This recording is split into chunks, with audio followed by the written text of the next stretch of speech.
प्रभु यीशु ख्रीस्ट के मधुर नाम में आप सबों को यीशु है हटिया ध्रुव पास स्टेट ऑनलाइन आराधना में आप सबों का स्वागत है।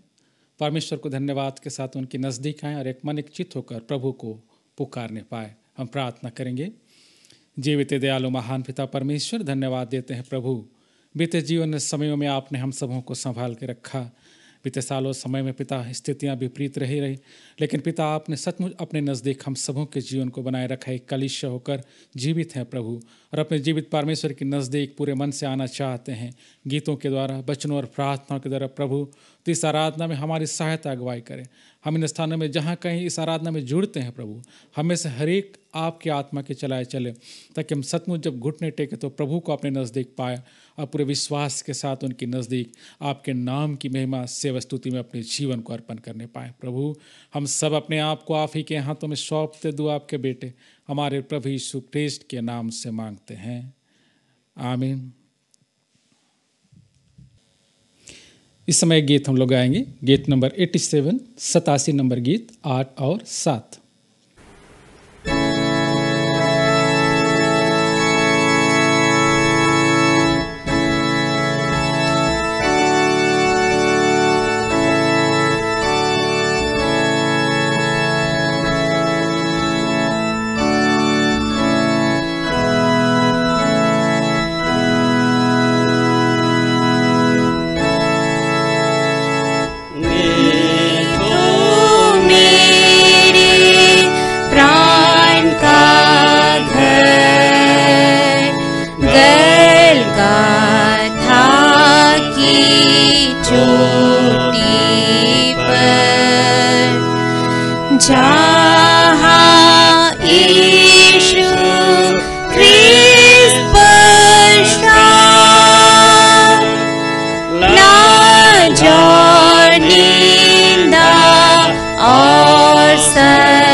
मेरे बदले पड़ा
तुम इसलिए बुलाए भी गए हो क्योंकि मसीह भी तुम्हारे लिए दुख उठाकर तुम्हें एक आदर्श दे गया है कि तुम भी उसके चरण चिन्हों पर चलो।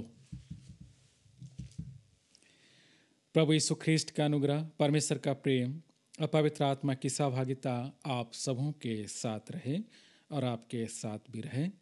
हम एक साथ कहेंगे, हे सर्वशक्तिमान परमेश्वर, तेरे सम्मुख सबके हृदय खुले हैं। तू सबके अभिलाषाओं को जानता है और तुझसे कोई भी भेद छिपा नहीं है। अपने पवित्र आत्मा की प्रेरणा से हमारे हृदय के विचारों को शुद्ध कर, ताकि हम तुझसे पूर्ण रूप से प्रेम करें और योग्य रीति से तेरे पवित्र नाम की स्तुति करें, हमारे प्रभु यीशु ख्रीस्ट के द्वारा। आमीन।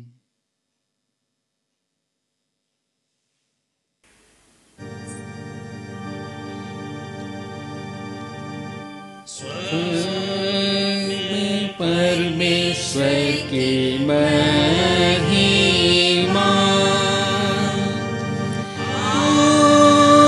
पृथ्वी पर उसके लोगों को शांति। हे प्रभु परमेश्वर स्वर्गीय राजा, सर्वशक्तिमान पिता परमेश्वर, हम तेरी आराधना करते, तुझको धन्यवाद देते और तेरी महिमा के कारण तेरी स्तुति करते हैं। हे प्रभु यीशु ख्रीस्त, परमेश्वर पिता के एकलौते पुत्र, हे प्रभु परमेश्वर, हे परमेश्वर के मेमने, तू जगत का पाप उठा ले जाता है।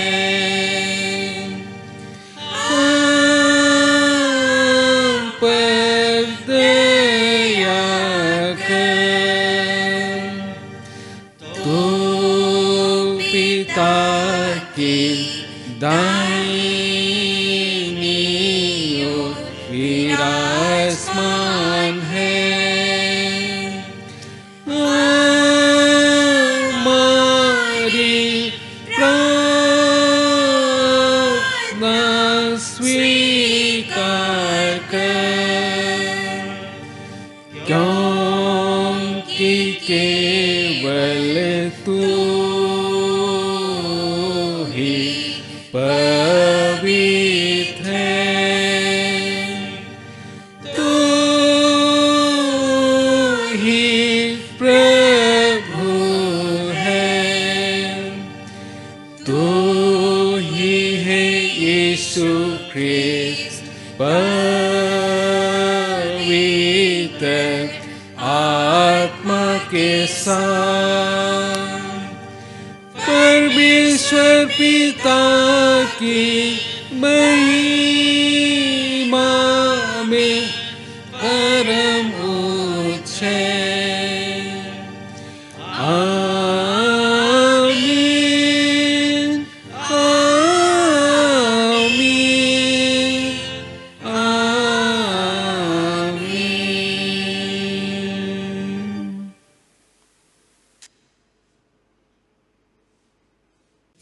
हम प्रार्थना करें। हम प्रार्थना करेंगे आज के दिन में पवित्र आत्मा के अवतरण प्राप्त के पश्चात 17वां प्रभुवार को स्मरण करेंगे, जो वचन कहता है क्रूस के मार्ग के संबंधित। ये सब शक्तिमान परमेश्वर, तेरा धन्य पुत्र क्रूस के मार्ग से महिमा में प्रवेश किया, अपने शिष्यों को अपना अनुगमन करने के लिए हमें बुलाया। हमें अनुग्रह प्रदान करके हम धीरज से अपना क्रूस उठाकर चलें और मृत्यु तक तेरे पुत्र हमारे प्रभु यीशु के प्रति निष्ठावान बने रहे, ताकि अंत में हम जीवन का मुकुट प्राप्त करें। उसी के द्वारा जो तेरे और पवित्र आत्मा के साथ एक परमेश्वर हैं, अब और सदा जीता और राज करते हैं। आमीन।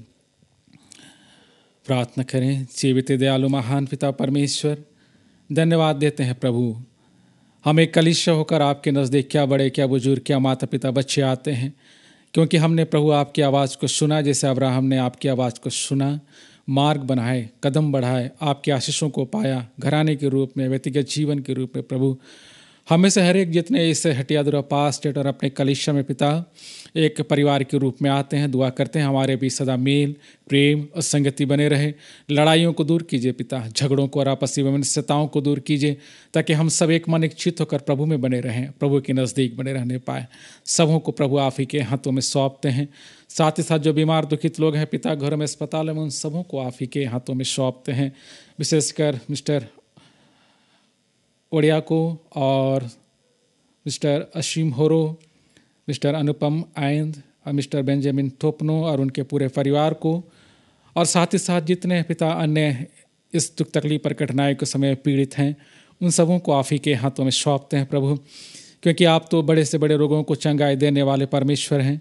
आपको लोगों ने छुआ, आपके वस्त्र के छोर को छुआ, लोगों ने आप पर भरोसा और विश्वास किया प्रभु, और आपका वचन पूरा हुआ जो कहता है कि उठ खाट उठा और चल फिर। प्रभु लोगों ने चला फिरा दौड़ा और प्रभु आपके नज़दीक घुटने टेके हैं, वचनों में हमने स्मरण रखा है। धन्यवाद के साथ हम उन सबों को आप ही के हाथों में सौंपते हैं प्रभु। हाथ बढ़ाइए, छू लीजिए और हम विश्वास करें और छुएं प्रभु को, ताकि प्रभु का वचन हम सबों के बीच में कार्य करे, जो उनके मुख से निकलता है, कहता है कि जहाँ जैसा तेरा विश्वास है वैसा ही तेरे ज़िंदगी में होने पाए। प्रभु हमारे जीवन में छंगाई होने पाए, हम प्रभु दौड़ने पाए, हम प्रभु आगे बढ़ने पाए। इन्हीं दुआ प्रार्थनाओं के साथ पिता हम उन सबों को आप ही के हाथों में सौंपते हैं। अगुवाई सहायता आपके नाम से इनके जीवन में बने रहे, ताकि मजबूत होकर आपके नज़दीक धन्यवाद देने पाए पिता।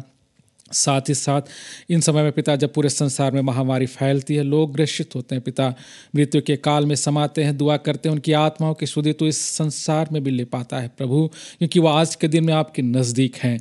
और जितने जीवित हैं, पीड़ित अवस्था में पिता परमेश्वर, उनमें से हर एक को पिता तू छू ले, ताकि सचमुच इस संसार से वो रोग दूर हो, इस संसार से पिता वो तकलीफ दूर हो, इस संसार से पिता परमेश्वर पीड़ित अवस्था में पड़े लोग पिता राहत पाए।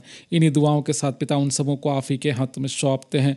और जो पिता परमेश्वर दवाइयाँ बनाई जाती है, उसमें प्रयास किया जाता है, उस पर भी आपकी बहुत आयत की आशीष हो पिता, ताकि वो जल्द से जल्द हमारे बीच पिता परमेश्वर दवाई के रूप में आए, जिसका सेवन लोग करें और बहुत से लोग चंगाई को प्राप्त करने पाए पिता। जो इनकी देखभाल करते हैं, डॉक्टरों को, नर्सों को, पिता परमेश्वर प्रशासनिक अधिकारियों को आप ही के अगुवाई भरे हाथों में सौंपते हैं प्रभु। हाथ बढ़ा, उन्हें अपने नज़दीक रख, सामर्थ्य मजबूती दे कि इन परिस्थितियों में भी प्रभु उनका मन और हृदय आपके नज़दीक सेवा के भाव से ईश्वर अपनी सेवकाई दे पाए, जिनके द्वारा बहुत से लोग बचाए जाए। उनके जीवन, उनके परिवारों को भी प्रभु आप ही के हाथों में सौंपते हैं। देश के प्रधानमंत्री, हमारे राज्य के मुख्यमंत्री, प्रभु उन्हें आप ही के हाथों में सौंपते हैं। अच्छे निर्णय, अच्छी बात, अच्छे कार्यों के द्वारा प्रभु और सचमुच इस देश और राज्य की भलाई करें, जिसको द्वारा पिता परमेश्वर हमारे इस राज्य और देश की बढ़ती होने पाए। साथ ही साथ ईश्वर पिता अपने छोटा नाम को डायसिस को आप ही के हाथों में सौंपते हैं, हमारा बिशप स्वामी को, उनके परिवार को और साथ ही साथ पूरे ऑफिस को प्रभु आपके आत्मा के आगोश में ले पिता, उन्हें अपने नज़दीक रख, मन से, वचन से, कार्यों से अगुवाई दीजिए, ताकि इस डायसिस को आपके नज़दीक बनाए रखने में सक्षम हो आपके अगुवाई से पिता। ईश्वर पिता उनके और उनके पूरे परिवार को आप ही के हाथों में सौंप देते हैं। धन्यवाद के साथ इस हटियादुरा पास्टेट के एक एक जन को पिता परमेश्वर, जितने विश्वासी हैं, जितने परिवार हैं, सबों को आप ही के हाथों में सौंपते हैं कि प्रभु हम खुश रहें, आनंदित रहें, प्रभु में बने रहें, आशीष पाए, और इस कलीसिया में प्रभु आपके नाम की बढ़ती के लिए अपने जीवन को आपके नज़दीक बनाए रखने पाए। हर एक रोग दुख तकलीफ पर कठिनाई है प्रभु आप ही के नाम से हम सबों के बीच से दूर होने पाए। धन्यवाद मन के साथ आपने हमें बुलाया प्रभु, हमने आपको पुकारा। ये प्रार्थना आपके बेटे हमारे प्रभु यीशु ख्रिस्ट के नाम से मांगते हैं, आमीन। हे पृथ्वी की सब जाति के परमेश्वर, हम विनती करते हैं, तू अनगिनत लोगों को स्मरण कर, जो यद्यपि तेरे स्वरूप में सृजे गए हैं तथापि तुझे तेरे पुत्र यीशु ख्रिस्त के प्रायश्चित को नहीं जानते।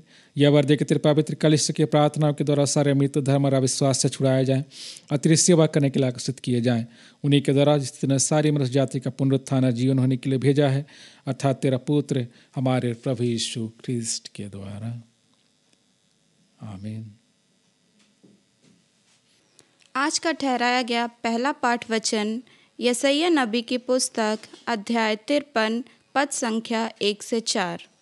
यशायाह अध्याय 53 पद संख्या 1 से 4। जो समाचार हमें दिया गया उसका किसने विश्वास किया, और यहोवा का भुजबल किस पर प्रकट हुआ?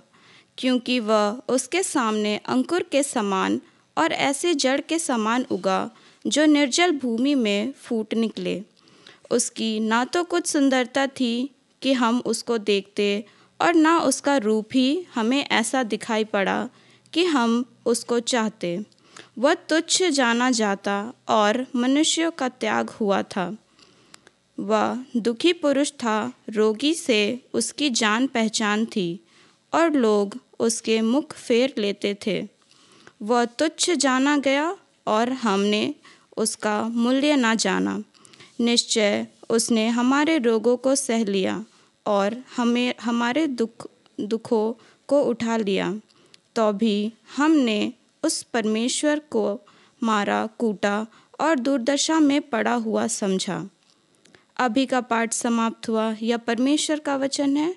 परमेश्वर का धन्यवाद हो। दूसरा पाठ सुनेंगे।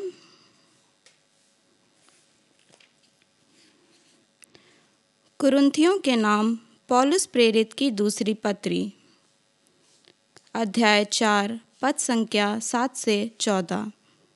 दूसरा कुरिन्थी अध्याय 4 पद संख्या 7 से 14। परंतु हमारे पास वह धन मिट्टी के बर्तनों में रखा है कि यह असीम सामर्थ्य हमारी ओर से नहीं वरन परमेश्वर ही की ओर से ठहरे। हम चारों ओर से क्लेश तो भोगते हैं पर संकट में नहीं पड़ते, निरुपाय तो हैं पर निराश नहीं होते, सताए तो जाते हैं पर त्यागे नहीं जाते, गिराए तो जाते हैं पर नष्ट नहीं होते। हम यीशु की मृत्यु को अपनी देह में हर समय लिए फिरते हैं कि यीशु का जीवन भी हमारे देह में प्रकट हो, क्योंकि हम जीते जी सर्वदा यीशु के कारण मृत्यु के हाथ में सौंपे जाते हैं, कि यीशु का जीवन भी हमारे मरण हार शरीर में प्रकट हो। इस प्रकार मृत्यु तो हम पर प्रभाव डालती है और जीवन तुम पर, इसलिए कि हम में वही विश्वास की आत्मा है जिसके विषय में लिखा है, मैंने विश्वास किया इसलिए मैं बोला। अतः हम भी विश्वास करते हैं इसीलिए बोलते हैं, क्योंकि हम जानते हैं कि जिसने प्रभु यीशु को जिलाया वही हमें भी यीशु में भागी जानकर जिलाएगा और तुम्हारे साथ अपने सामने उपस्थित करेगा। अभी का पाठ समाप्त हुआ। यह परमेश्वर का वचन है। परमेश्वर का धन्यवाद हो। इस समय गीत हम लोग और गाएंगे। गीत नंबर 91 नंबर गीत को गाएंगे।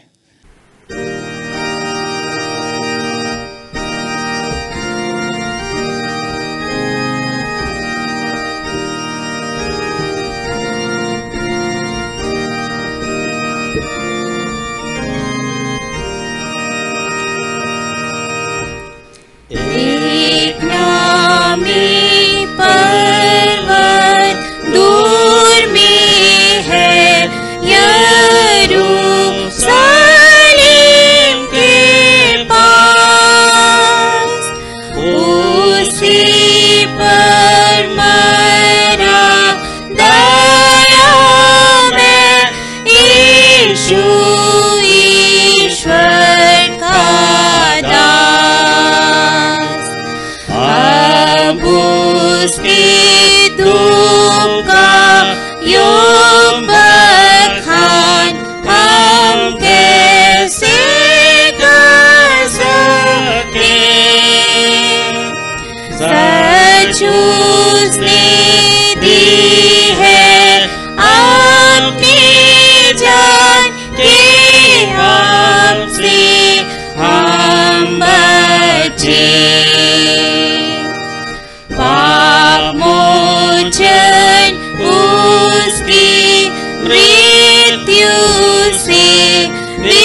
स्वर्ग को जाते हैं।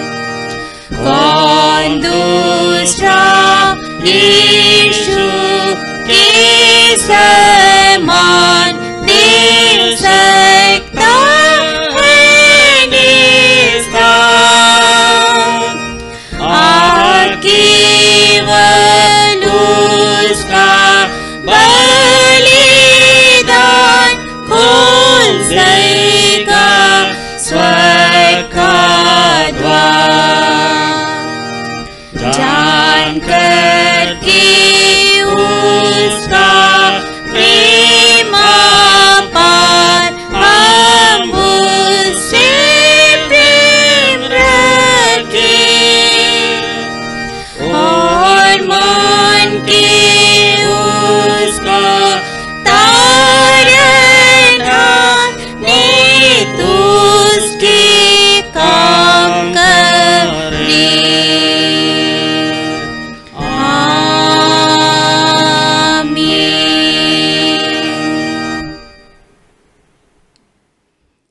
सुसमाचार पवित्र मत्ती रचित सुसमाचार उसके 16वें अध्याय पद संख्या 13 से सुसमाचार आरंभ होता है।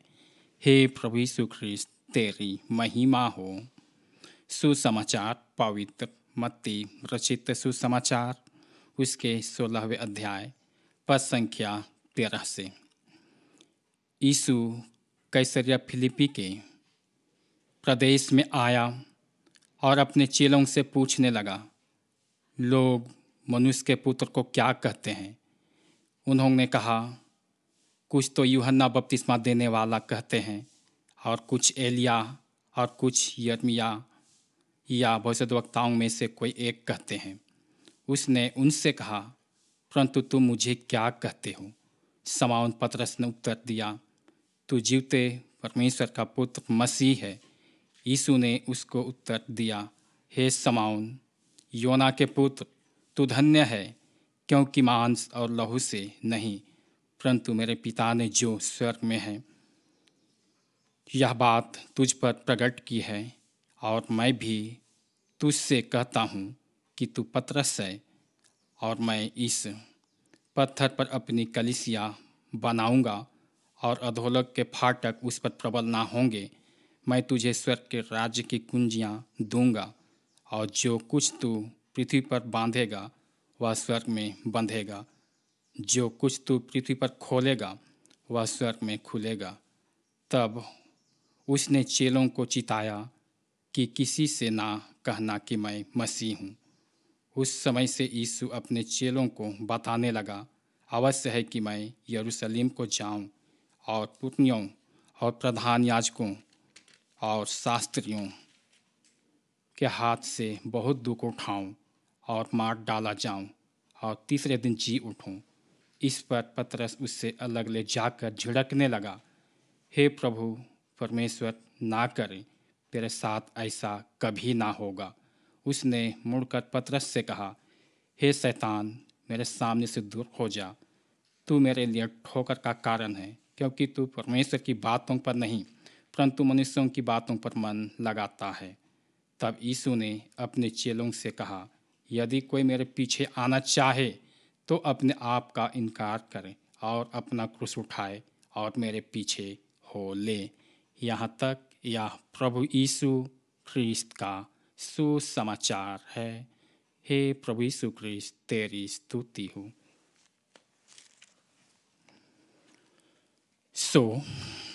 आप सबों को धन्यवाद।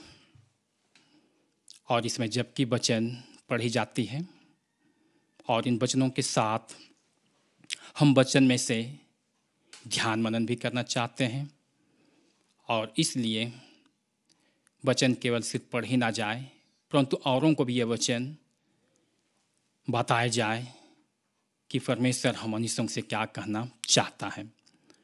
आज के अच्छे परिस्थिति को पाकर आपने इस आराधना में जुड़ते हुए अपने मन को ईश्वर के वचन की ओर आप लगाते हैं, और अवश्य आप लगाएंगे, क्योंकि आपको ईश्वर का वचन चाहिए।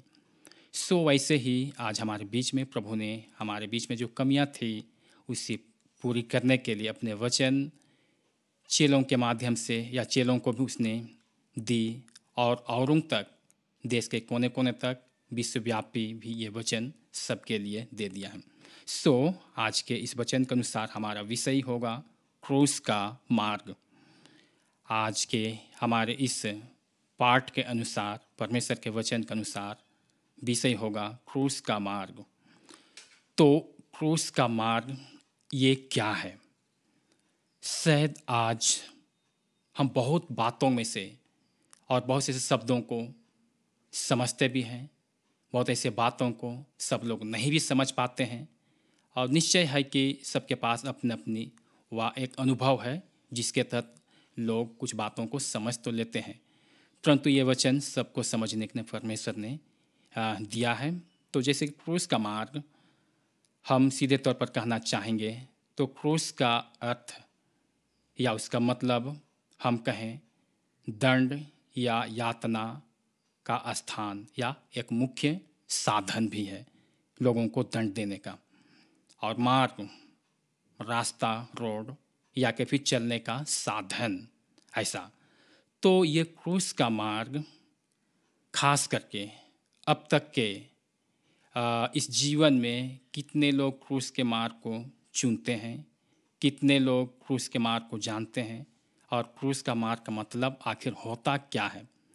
तो यहाँ पर क्रूस के मार्ग पर चलने के लिए परमेश्वर अपने लोगों को बुलाते हैं, और इसलिए कि यह क्रूस का मार्ग अति ही कठिन है, बहुत ही दुखदायक है, और इस कठिन रास्तों में मनुष्यों को चलना बड़ा ही मुश्किल है।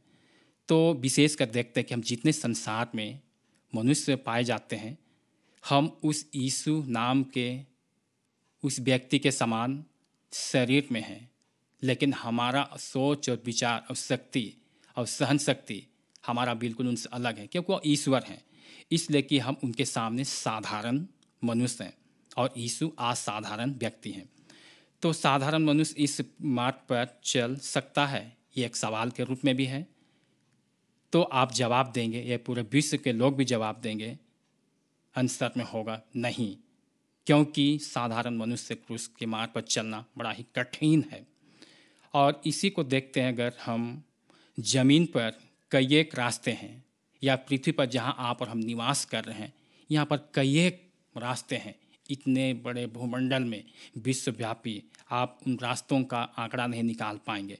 ऐसा हमारे बीच में है जो अपने जगह पर, अपने देश पर, अपने शहर पर, अपने गांव पर, अपने कस्बे पर है, और लोग भिन्न भिन्न दिशाओं में से होकर के निकलते हैं। पर ऐसे रास्तों के साथ ईश्वर का कोई संबंध नहीं है, क्योंकि परमेश्वर इस पृथ्वी के रास्ते के विषय में नहीं कह रहे हैं। वे उस रास्ते के विषय में बतलाना चाहते हैं कि मनुष्य परमेश्वर के वचन के उस बातों पर विश्वास करके अपने उस जीवन के रास्ते पर चलें जो प्रभु ने हमें बताया है। तो देखते हैं कि रास्ता केवल न केवल इस पृथ्वी में है, इस मिट्टी में है जहाँ हम मानव इंसान जीते, दिन प्रतिदिन चलते फिरते हैं, ऐसा बात नहीं, परंतु इसी के साथ हमारे बीच में काल्पनिक रास्ता भी हो सकता है। काल्पनिक, ये आपको सुन के अटपटा लग सकता है। काल्पनिक जो बड़े ही कुटिल कहलाता है, काल्पनिक रास्ते जो बड़ी कुटिलता है, जो मनुष्य के जीवन को बिगाड़ देता है। जैसे कि हम कल्पना करते हैं, मनगढ़ंत या बातों को सोचते हैं, और इसके साथ साथ ऐसे बातों को अपने जीवन में लागू करते हैं, और जो मार्ग पर हमें चलने की आवश्यकता हुआ नहीं, हम अपने मन के विचार के अनुसार हम चलते हैं। हमारा मन जो भी गवाह दे हम उस पर चलने को तैयार होते हैं। तो ऐसा रास्ता जो है काल्पनिक रास्ता, इसे हमें उखाड़ फेंकने की आवश्यकता है, जो आत्मा के लिए बड़े ही घातक है, जो आत्मा के लिए घातक है।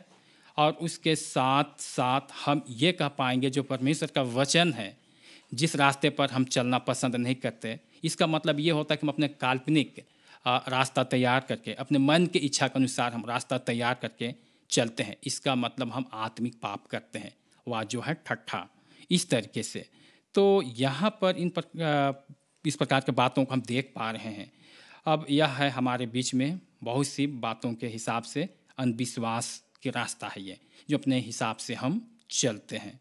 कोई बात नहीं, लेकिन इस समय जैसे कि हमारे लिए और जो मनुष्य के जीवन के अनुसार उनका जीवन जो होना चाहिए, जो अच्छा मुख्य मार्ग को हमको पहचानना चाहिए, वो मार्ग से हम भटक चुके हैं और ये एक अंधविश्वास का कारण हो सकता है।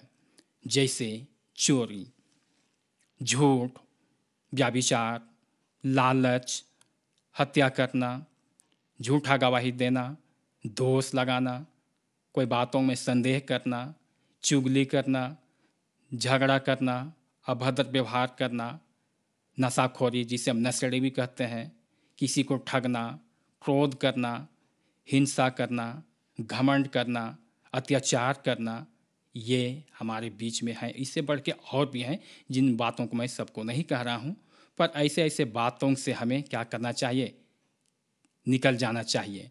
और ये जब हमारे मन के अंदर जो काल्पनिक रास्ते हमारे मन के विचार को भटकाते हैं, तो हम ऐसे रास्तों से बचने के लिए हमें परमेश्वर का वचन या उसके रास्ते पर चलने का हमें सहारा लेने की आवश्यकता है। जैसे इन वचनों को मैंने आपको कहा, शब्दों को जो मनुष्य के जीवन में, इंसान के जीवन में अक्सर पाए जाते हैं, तो ये हमारे लिए आत्मा के लिए बड़े ही घातक है और ईश्वर के वचन के खिलाफ हम हो जाते हैं और यह एक अंधकार का रास्ता है।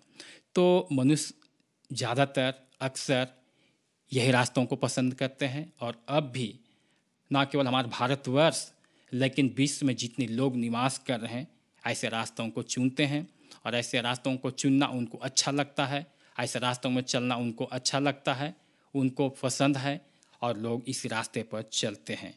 तो आज देखते हैं कि प्रभु यीशु मसीह जो यीशु जो है, जो हमारे बीच में बहुत से ऐसे अंधकार के रास्ते हैं उनको समाप्त करना चाहते हैं, समाप्त करना चाहे हैं और इसीलिए उन्होंने एक नई दिशा प्रशस्त किए हैं जहाँ पर हमें भटके हुओं को वापस लाने की आवश्यकता है, वापस लाने की आवश्यकता है। तो यहाँ हम देख पा रहे हैं कि मसीह यीशु एक रास्ता है, प्रभु यीशु मसीह एक रास्ता है जिसमें हम और आपको वह रास्ता चाहिए। और वह रास्ता कैसा रास्ता, उससे पहले कि मैंने बहुत से पॉइंट्स आपको दिए और इनमें अब देखते हैं जो हमारा पॉइंट्स था वो अब जिसको हमको पसंद आता है, अब ये परमेश्वर का पॉइंट्स है जो हमें देते हैं और उस रास्ते से हमें अलग करना चाहते हैं। वो है प्रेम, आनंद, मेल, धीरज, कृपा, भलाई, विश्वास, नम्रता और संयम, और बढ़ के भी हो सकते हैं। लेकिन हम देखते हैं कि ऐसा रास्ता जो प्रभु यीशु मसीह है कितने लोगों को पसंद आती होगी। क्या ये बातें क्या मानव जीवन में मानव इंसान को नहीं चाहिए? मनुष्य को ये बातें स्मरण है, पर वह अक्सर कई एक बातों में घिर जाने से ऐसे रास्तों को छोड़ देते हैं और ऐसे रास्तों को छोड़कर वे अंधकार के रास्ते पर चलते हैं और उनका सहारा भी लेना चाहते हैं ताकि उनकी समस्या समाधान हो जाए। लेकिन ऐसी बातों से परमेश्वर को कोई संबंध नहीं है सिवाय प्रेम, आनंद, मेल, धीरज, कृपा, भलाई, विश्वास, नम्रता और संयम। तो सबसे बड़ी बात है कि इतने जो मैंने पॉइंट्स आपको परमेश्वर के वचन या प्रभु यीशु मसीह एक रास्ता है उसके हिसाब से मैंने आपको बताया, इनमें मनुष्य को सबसे संयमता का जीवन होने की आवश्यकता है जो मनुष्य को नम्र बनाता है, जो मनुष्य को नम्र बनाता है।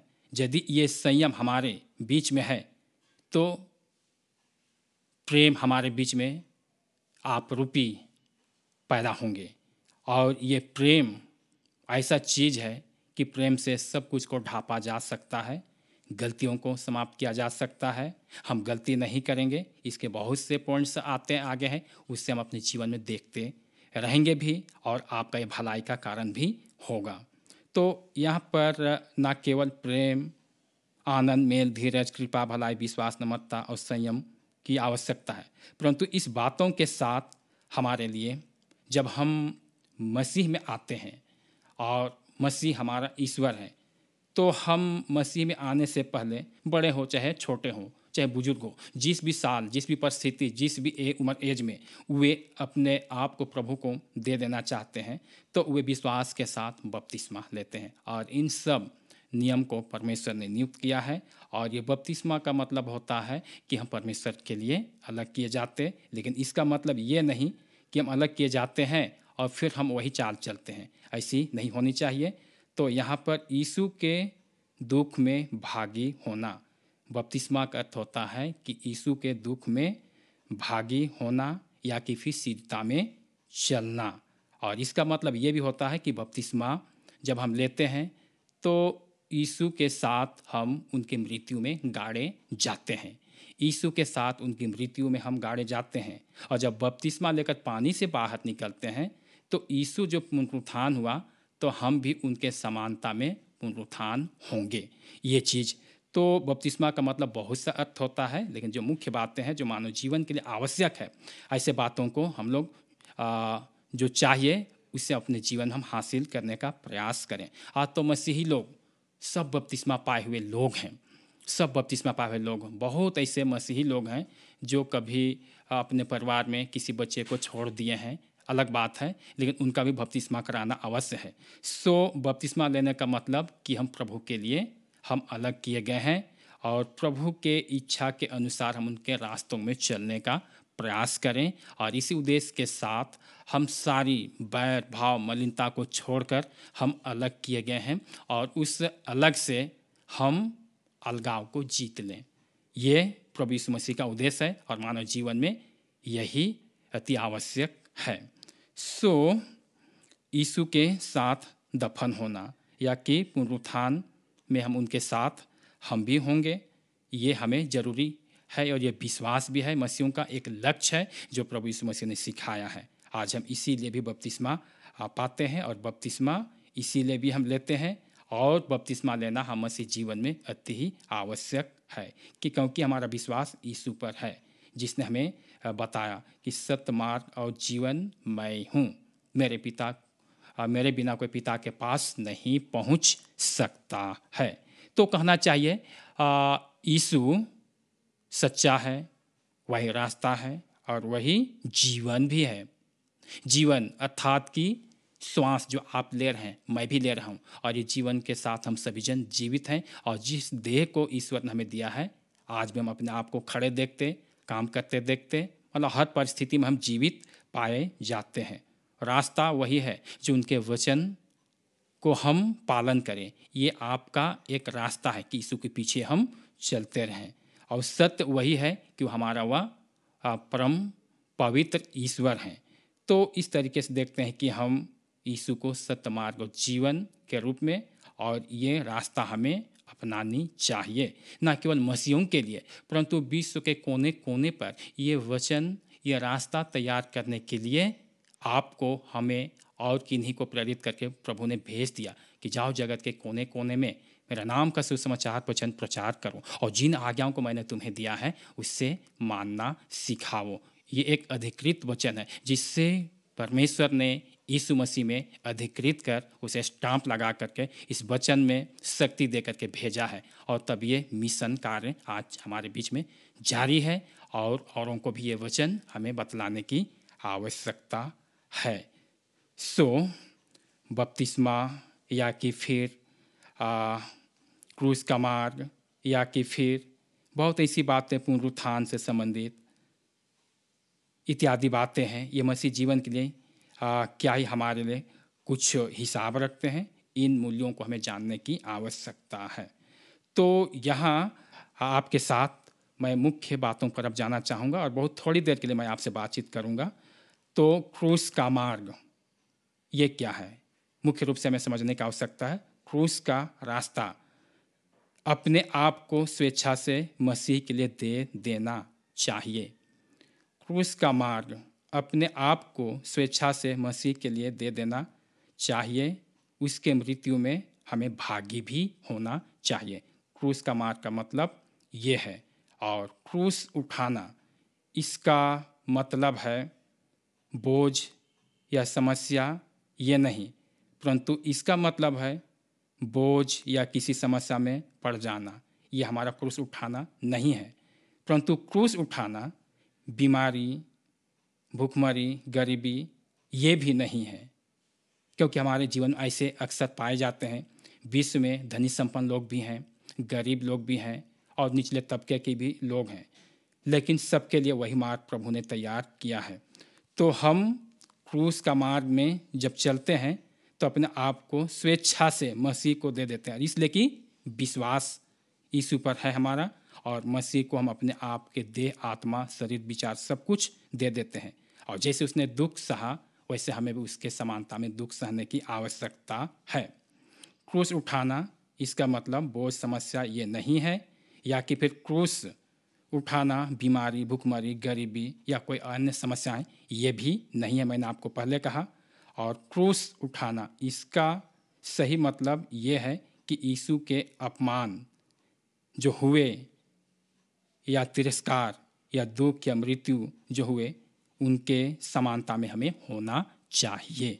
तो इस तरीके से हमारे बीच में क्रूस उठाने का मतलब है। बहुत से लोग सोचते हैं कि जब मैं बीमार पड़ गया तो मैं बहुत बड़ा क्रूस उठाया हूँ, या कि मैं समस्या में पड़ गया, या कि किसी प्रकार की तंगी हालत हमारे जीवन पर या मानव इंसान के जीवन पर आती है तो हम इससे क्रूस समझते नहीं। ये सांसारिक नियम है जो मनुष्य के जीवन पर अक्सर ऐसी होंगी, क्या धनवान क्या गरीब, सबके साथ ये समस्याएं हैं। परंतु ये जितने मैंने आपको कहा ये कोई क्रूस उठाने और उसके पीछे चलने का सवाल नहीं है, परंतु क्रूस उठाने और उसके पीछे चलने का मतलब कि अपने आप को यीशु के लिए दे देना, जिसने हमारे लिए दुख सह करके हमें जीवन दिया है और उनको तिरस्कार किया गया, सताया गया, दबाया गया, तो हम भी आज यीशु के नाम पर बुलाए जाते हैं, तो हमें भी मसीहों को इन सब सताहट को सहने की आवश्यकता है। हाँ, जो सही बात है उसके लिए आप आंदोलन जरूर कर सकते हैं ताकि आपको निजात मिल पाए। तो यहाँ पर हम देख रहे हैं कि ऐसी ऐसी बातें हमारे बीच में हैं, और साथ ही आप यीशु के उस चेला का नाम आप जानते हैं जिनका नाम पतरस है, जो हमेशा प्रभु यीशु मसीह के साथ रहा करते थे। बहुत से ऐसे चेले उनके साथ भी रहा करते थे, लेकिन पतरस का अर्थ होता है जैसे कि चट्टान बताया गया, एक पत्थर बताया गया है। तो प्रभु ने उनको क्या कहा कि मैं इस पत्थर पर एक कलीसिया बनाऊंगा। तो यहाँ पर देख रहे हैं इससे पहले कि पतरस वह व्यक्ति था जो प्रभु बोलते थे, जब उनका चेला हो चुके थे, लेकिन पूर्ण विश्वास उनके जीवन पर नहीं था, क्योंकि वह भी मानव इंसान की तरह था, एक साधारण मनुष्य था। जब भी वह चेला नियुक्त किया गया था, लेकिन परमेश्वर के मुख से निकले एक एक वचन पर वो ध्यान देता था, और वो परमेश्वर के वचन के खिलाफ नहीं था, परंतु उन बातों को जानना चाहता था, क्या ये सत्य बात है या कि फिर मैं इस पर विश्वास कैसे करूं या कि ना करूं। लेकिन उनका ज़्यादातर विश्वास को परमेश्वर ने कब जीता, जब वह 5,000 4,000 लोगों को यीशु ने भोजन खिलाया था, और उसके बाद उस समय उनको देखा कि यीशु इतना आश्चर्य कर्म जब कर सकते हैं तो क्यों ना मैं विश्वास करूं। और तब उन्होंने इस बातों को देखा, और फिर से झील में जब प्रभु यीशु मसीह पानी पर चल रहे थे और वे नाव पर थे, और इस परिस्थिति में पतरस भी प्रयास किया कि यीशु के समानता में मैं भी चलूं, तो यीशु ने कहा कि आजा चलो पानी में। तो वह विश्वास के साथ पानी में चलना आरंभ किया, परंतु वह जब डूबने लगा कुछ शंकाएं उनके जीवन पर उत्पन्न हुई। जल कहने से सबको डूबने का आशा और उम्मीद है, लेकिन प्रभु ने कहा कि विश्वास से तुम चल सकते हो। तब वह चलने का प्रयास किया, जब वह डूबने लगा, और ऐसे परिस्थिति में यीशु ने उनको बचाया, और जब थम जा, रुक जा, आंधियों को डांटा प्रभु ने, तो सब कुछ थम गया, और उनकी आज्ञाएं, जल, तूफान सब कुछ मान लिए और वे शांत हो गए। ऐसे परिस्थिति में यीशु को पतरस ने कहा ये सचमुच परमेश्वर का पुत्र है, और तब से पूरा योगदान पतरस ने यीशु के लिए दे दिया, और उनके कार्य के लिए वह पूरी रीति से निकल पड़ा। आज हमें उस चेले के समान जो पतरस हैं उनके समान एक एक मसीहों को होने की आवश्यकता है, उसके रास्ते पर चलने की आवश्यकता है। उसके रास्ते पर पतरस चलने के लिए तैयार हुआ। आज हम जो विश्वासी लोग हैं प्रभु यीशु मसीह के, एक कलीसिया के रूप में हैं और एक अनुयायी के रूप में भी हैं, तो हमें ऐसा ही करना चाहिए, और हमें एक एक लोगों को प्रभु के मार्ग को पहचानने की आवश्यकता है। तो यहाँ पर देख रहे हैं कि क्रूस का मार्ग ये आपके लिए बहुत कठिन है। इस क्रूस के मार्ग पर सिर्फ और सिर्फ जिनको परमेश्वर ने चुनाव किया, जो आसमानी व्यक्ति थे, वही केवल चल पाएगा, और वह चल के दिखाया, जिसका नाम प्रभु यीशु मसीह था। और ये साधारण व्यक्ति के लिए नहीं था, परंतु अब हम इस पृथ्वी पर जीते हैं तो हमारे लिए प्रभु यीशु मसीह ने उस क्रूस के मार्ग का रूप कुछ अलग दिया है, और वह है कि हमें सारी मलिनता, बैरभाव, सांसारिक रीति विधि से हटकर हमें प्रभु के बताए मार्ग पर चलना। ये हमारे लिए साधारण रास्ता प्रभु ने बता दिया, ताकि हम इस क्रूस के मार्ग को समझ सकें कि यीशु इसी प्रकार इस पृथ्वी पर एक कठिन भरे रास्ते को चुनाव किया, जो उनके कांधे पर लाद दिया गया था। हम विश्वास रखते हैं ऐसा एक मसीहों को होने की आवश्यकता है, और कठिन मार्ग जरूर है, लेकिन उस मार्ग में सिर्फ यीशु ने अपना कदम चलाया, परंतु हमारे इसे हल्काई के साथ दिया कि हम यीशु पर विश्वास करके उनके सब प्रकार के बातों को हम विश्वास करें। ये हमारे लिए एक अच्छा रास्ता होगा। और तब यीशु ने कहा कि सत्य मार्ग को जीवन मैं हूँ।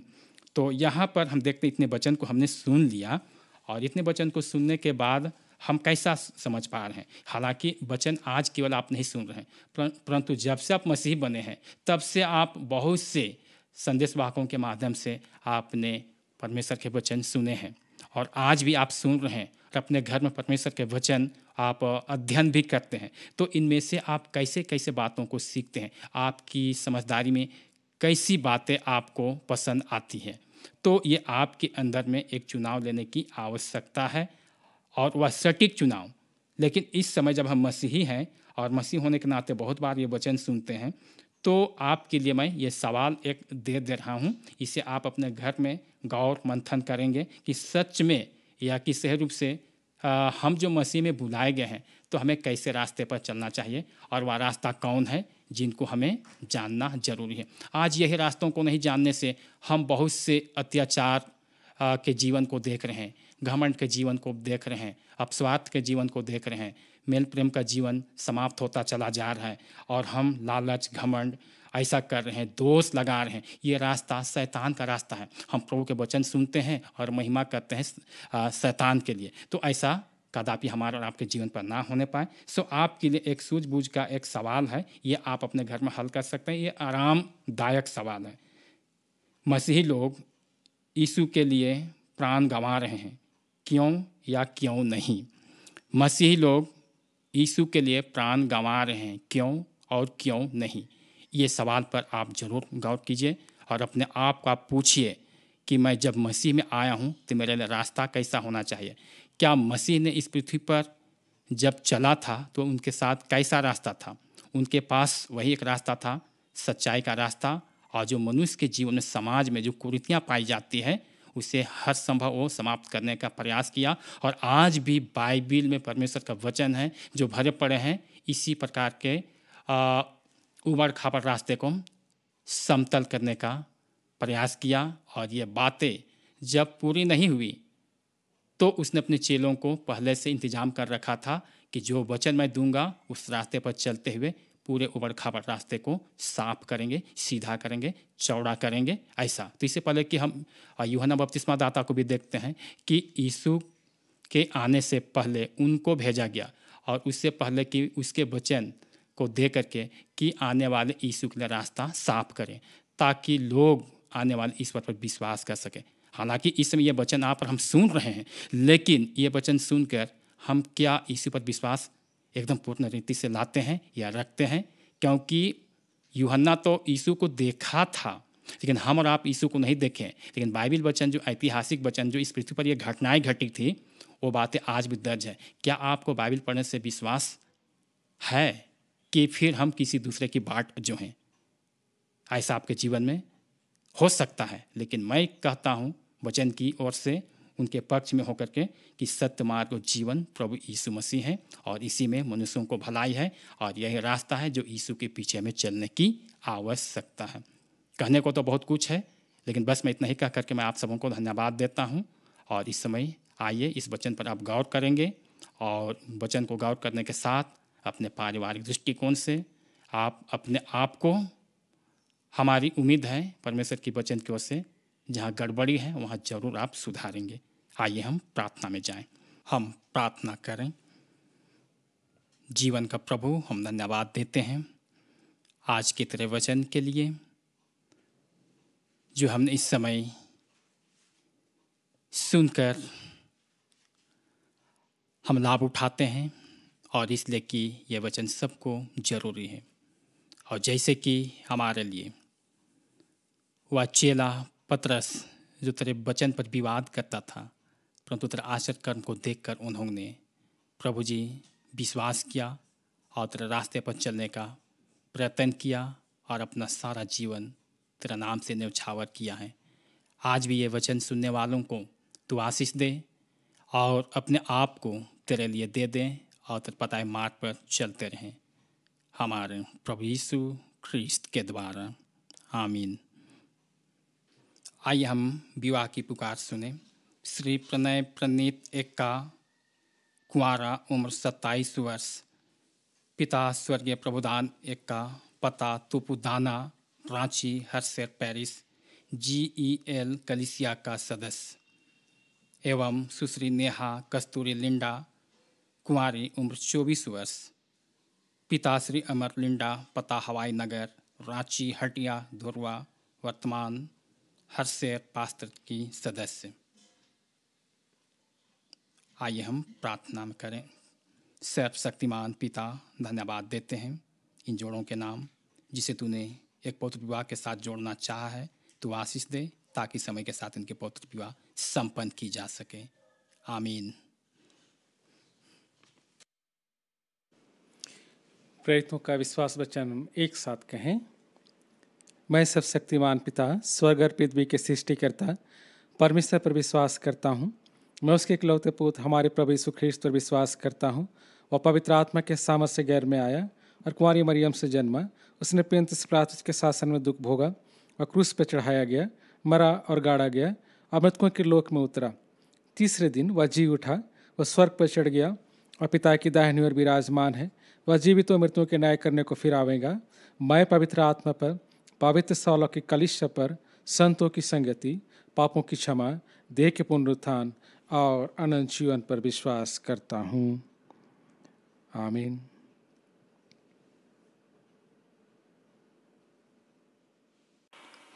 हम समस्त मानव जाति के लिए प्रार्थना करें और अपनी प्रार्थनाओं को प्रभु यीशु ख्रिस्त के निरंतर निवेदन के साथ साथ अर्पण करें। आइए हम प्रार्थना करें।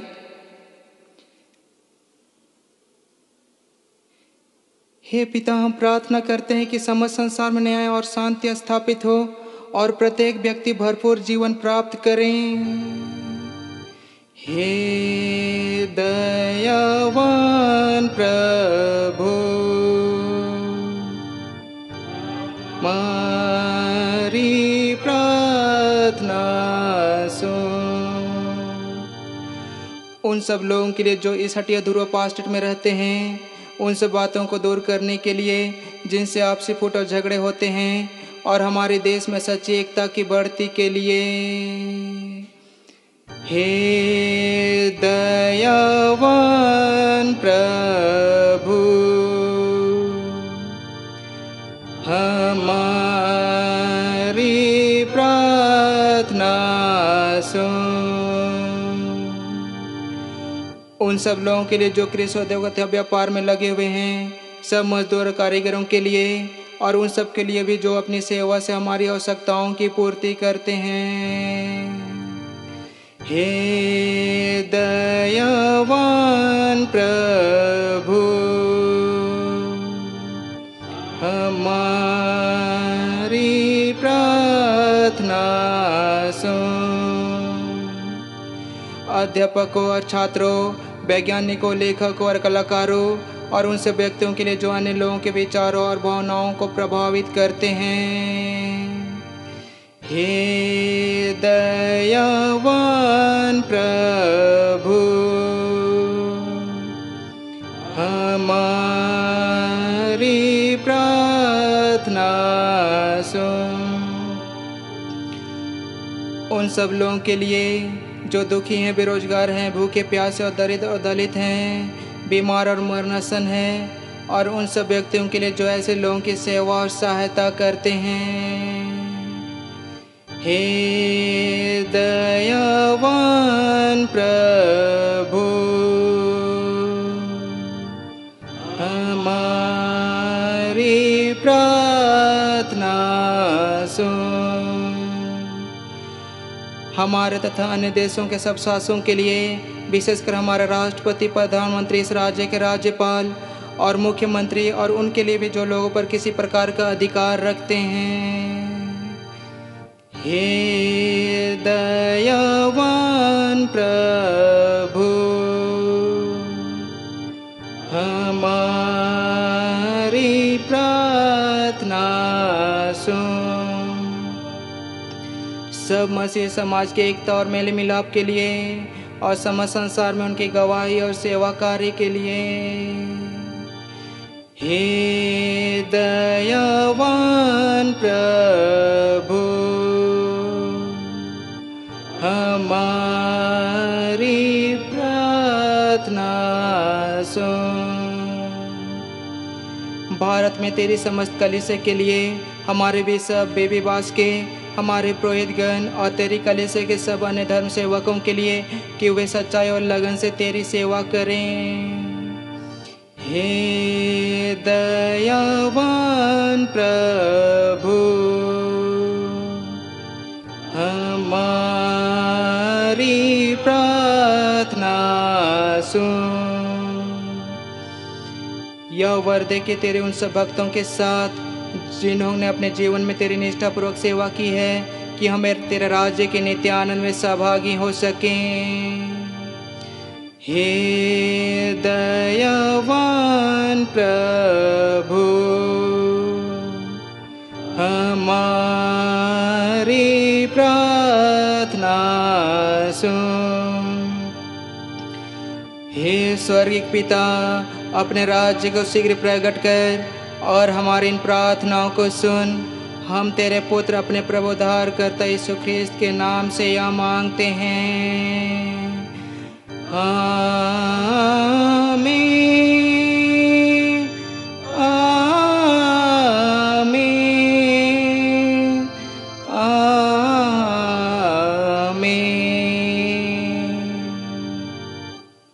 प्रियो, हमारे प्रभु यीशु ख्रिस्त ने कहा है, प्रभु हमारा परमेश्वर एकमात्र प्रभु है।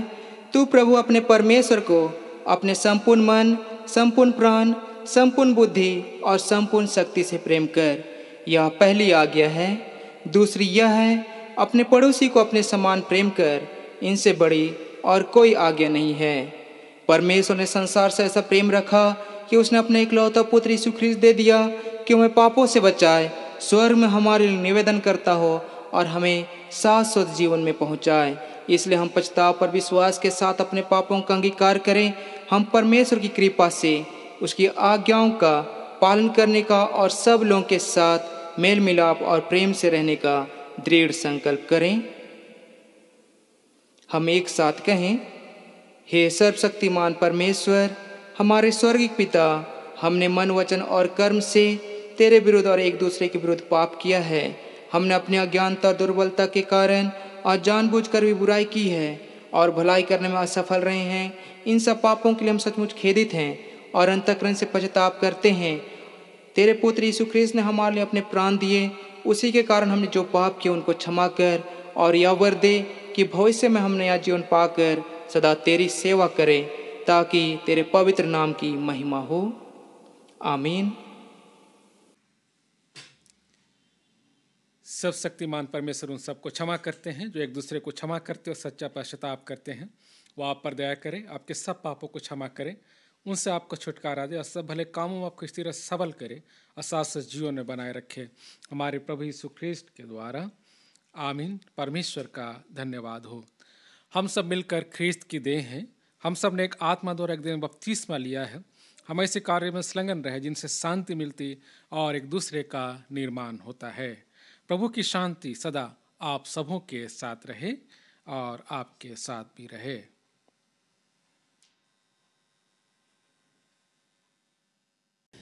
इस समय हम लोग गीत गाएंगे, गीत नंबर 89, 89, 8 और 9, और इस गीत के समय अपने भेंटों को प्रभु के नज़दीक लेते आएंगे।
मेरे दिल में आए। क्रूस को सदा लो धन्य मानता हूँगा, जब तक उसी राज को मैं न पहुँचूंगा।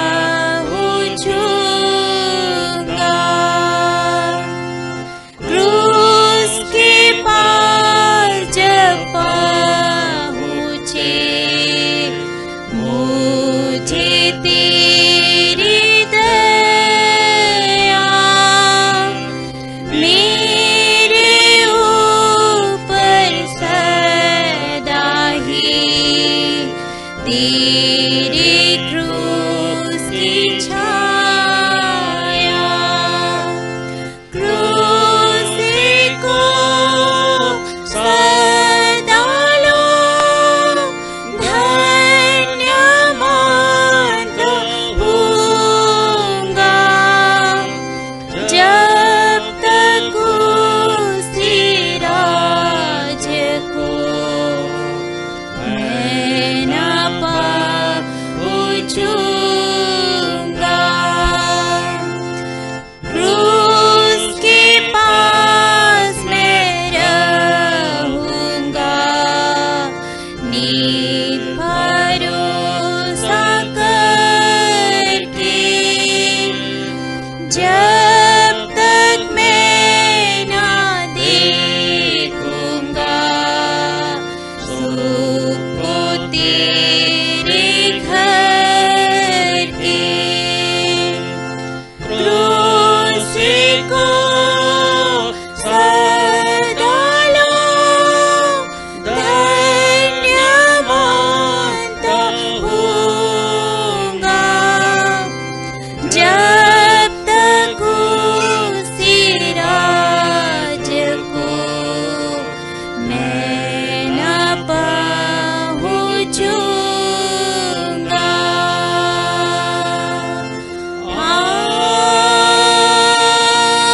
आमीन। हम अपने लोगों को परमेश्वर के नज़दीक ले आते हैं, जिन्होंने बीते समय में विभिन्न आशीषों को प्राप्त किया है। वो धन्यवाद देना चाहते हैं। हम प्रभु के नज़दीक उन्हें वचनों के आधार पर ले आए। वचन कहता है, क्या ही धन्य है वह जिसका अपराध क्षमा किया गया और जिसके पाप ढांपे गए हों। क्या ही धन्य है वह मनुष्य जिसके अधर्म का यहोवा लेखा न ले और जिसकी आत्मा में कपट ना हो। जब तक मैं अपने पाप तुझ पर प्रकट किया और अपना अधर्म ना छिपाया और कहा मैं यहोवा के सामने अपने अपराधों को मान लूँगा, तब तूने मेरे अधर्म और पापों को क्षमा कर दिया। पिता के, पुत्र के और पवित्र आत्मा की महिमा हो, जैसे आदि में थी अब है सदा गानुक रहेगी। आमीन। जीवित दयालु महान पिता परमेश्वर, धन्यवाद देते हैं। आपने वचनों में कहा है, मांगो तो तुम्हें दिया जाएगा। हम एक मन एक चित्त होकर प्रभु प्रार्थनाओं को लिए हुए आपके नज़दीक आते हैं। बहुत से लोग हैं पिता, जिन्होंने अपने जीवन में उस दुख और तकलीफ और पीड़ाओं और आशीषों को महसूस किया। वे आपके नज़दीक आना चाहते हैं प्रभु घुटनों के बल, क्योंकि वो मानते हैं कि प्रभु ने उन समों से उन्हें निकाला, खुशियों को दिया, उन खुशियों में प्रभु का वास रहा। सबसे पहले मैं परमेश्वर को धन्यवाद दूंगी प्रभु। इन समय में हम विशेषकर प्रार्थना दुआ करते हैं उनके लिए जिन्होंने जन्मदिन को ईश्वर इन सप्तों में स्मरण रखा है। प्रभु आपने आज से कई साल पहले उनके जीवन को इस संसार में भेजा है, फिर पिता जीवित रखा है। ये आपकी बड़ी आशीष है। आपकी बेटी सुप्रिया के जीवन के लिए, साथ ही साथ जितने अन्य पिता परमेश्वर जन्म के दिनों को स्मरण करते हैं, हम पिता उन्हें आप ही के हाथों में सौंप देते हैं। विश्वास है कि प्रभु परमेश्वर आपने बीते सालों समय में आशीषों से भरा पूरा उन सबों को रखा, इतने लंबे सालों समयों तक। धन्यवादित हैं प्रभु। हम उन्हें आपके कृपापूर्ण हाथों में सौंपते हैं कि जितने भी इससे सप्त पिता परमेश्वर जन्म के दिनों को स्मरण कर पा रहे हैं, उनमें से हर एक की अगुवाई सहायता इस प्रकार आपकी बने रहे उनके जीवन में कि आने वाले नए साल में भी जब वो कदमों को बढ़ाए प्रभु, हर एक कार्यों से पहले आपको अपने नज़दीक पाए, ताकि उनके हर एक कार्य प्रभु आपके नाम की महिमा के निमित्त होने पाए। साथ ही साथ जो शादी के सालगिरह को स्मरण करते हैं प्रभु, जिन्होंने बीते सालों समय में प्रभु आपके नज़दीक, उस पवित्र वेदी के नज़दीक पवित्र विवाह में जुड़े गए आपके नाम से, चाहे सुख हो चाहे दुख हो, तकलीफ और कठिनाई हो प्रभु, उन्होंने कहा हम हमेशा एक दूसरे का साथ देंगे प्रभु की अगुवाई में। प्रभु वो आज के दिन में आपके नज़दीक है। धन्यवाद मन के साथ उन सबों को आप ही के हाथों में सौंपते हैं। आपकी आशीषें उन सबों का मार्गदर्शन करें, ताकि जब कभी वो एक साथ होकर प्रभु कदमों को बढ़ाए, प्रभु आपकी आशीष से उन सबों को अपने नज़दीक बनाए रखे, साल दर साल, समय दर समय, ताकि प्रभु उनका विश्वास आप पर अटूट बने रहे, एक पति होकर, एक पत्नी होकर, एक परिवार के अगुआ होकर। पिता, हम उन्हें आप ही के हाथों में सौंप देते हैं। साथ ही साथ पिता परमेश्वर, वो बीमार है, दुखित है, तकलीफ और कठिनाइयों में थे, उन सबों ने चंगाई को प्राप्त किया है। प्रभु परमेश्वर, उन सबों को भी आप ही के हाथों में सौंप देते हैं। प्रभु, उन सबों के जीवन में तू सचमुच अपनी चंगाई को भेजते हैं। विश्वास हमारा है कि जब कभी लोगों ने आपको पुकारा, आपने अनसुना नहीं किया प्रभु। आपके लोग आपको पुकार पाए बीते समय में, आपने उनकी पुकार को सुना, उस चंगाई को प्राप्त कर गए प्रभु। धन्यवाद मन के साथ वो आपके नज़दीक है। हाथ बढ़ाइए प्रभु, गले लगाइए, अपने नज़दीक रख, ताकि उनका धन्यवाद देना प्रभु आपके नज़दीक रहना हो, और आप उनके कार्य प्रभु आपके नाम की महिमा के निमित्त होने पाए। उनकी देखभाल के लिए प्रभु बहुत धन्यवाद के साथ उन्हें आपके हाथों में सौंपते हैं। साथ ही साथ जिन्होंने पिता परीक्षाओं को दिया इन समयों में, विभिन्न प्रकार से ऑनलाइन के रूप में, ऑफलाइन के रूप में, प्रभु परमेश्वर हमारे लोगों को आप ही के हाथों में सौंपते हैं कि बीते समय में उन्होंने आपको पुकारा, बुद्धि मांगा, सामर्थ्य मांगा, आपने उंडेल दिया प्रभु। उन स्थानों में जाकर उन्होंने परीक्षाओं को दिया, सफलताएं पाई है प्रभु।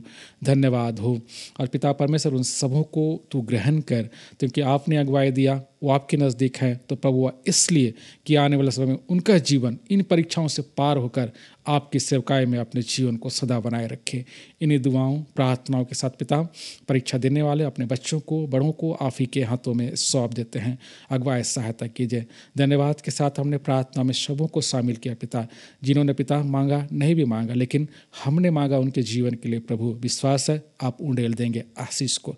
सबों को प्रभु आप ही के हाथों में सौंपते दुआ आपके बेटे हमारे प्रभु यीशु ख्रिस्ट के नाम से मांगते हैं, आमीन।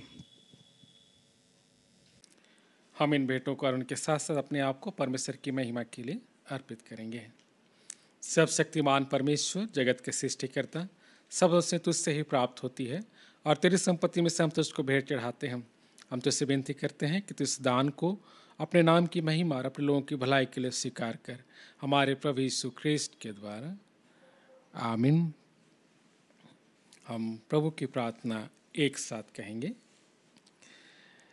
हे हमारे पिता, तू जो स्वर्ग में है, तेरा नाम पवित्र माना जाए, तेरा राज आए, तेरी इच्छा जैसे स्वर्ग में पूर्ण होती है वैसे पृथ्वी पर भी हो। हमारे दिन भर की रोटी आज हमें दे, और हमारे अपराधों को क्षमा कर जैसे हमने अपने अपराधियों को क्षमा किया, और परीक्षा में ना डाल परंतु बुराई से बचा, क्योंकि राज, पराक्रम और महिमा अब और सर्वदा तेरे ही है, आमीन।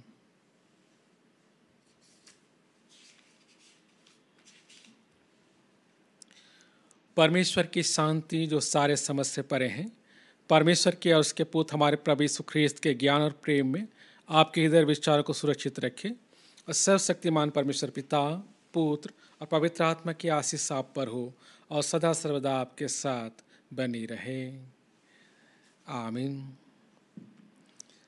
शांति से पूर्ण होकर जाइए, प्रभु से प्रेम रखिए और उनकी सेवा कीजिए, ख्रिस्त के नाम में, आमीन।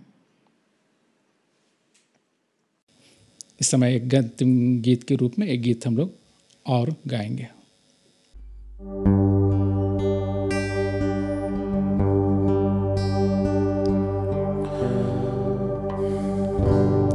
जो क्रूस पे लहू बहा मेरे लिए, जो क्रूस से लहू बहा मेरे लिए, काफी है वो मेरे गुनाह धोने के लिए, काफी है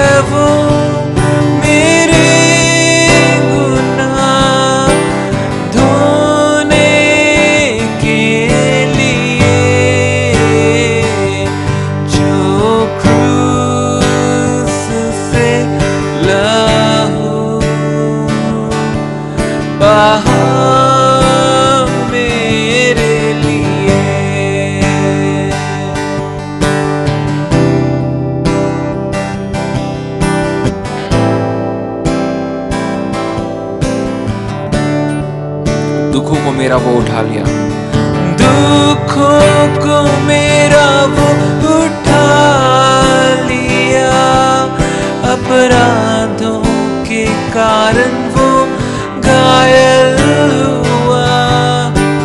दुखों को मेरा वो उठा लिया, अपराधों के कारण वो घायल हुआ। मेरी शांति के लिए उस पर ताड़ना पड़ी, मेरी शांति के लिए उस पर ताड़ना पड़ी। उसके कोड़े खाने से ही चंगा मैं हुआ। उसके कोड़े खाने से ही चंगा मैं हुआ। जो क्रूस से लहू बहा मेरे लिए, जो क्रूस से लहू बहा मेरे लिए। कटोरे को उसने उठाकर कहा, मेरे लहू में यह एक नई वाचा। कटोरे को उसने उठाकर कहा, मेरे लहू में यह एक नई वाचा। कटोरे को उसने उठाकर कहा, मेरे लहू में यह एक नई वाचा। जो बहाया है जाता तेरे गुनाहों के लिए, जो बहाया है जाता तेरे गुनाहों के लिए। उस पर से जो भी पिए कभी ना मरेगा। उस पर से जो भी पिए कभी ना मरेगा।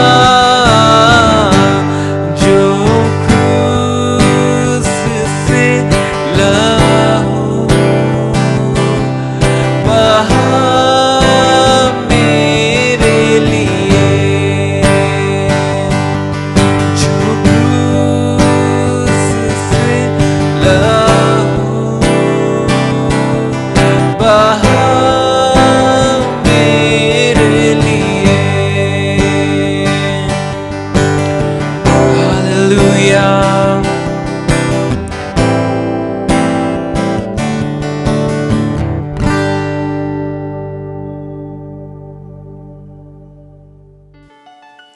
सबों को यीशु है।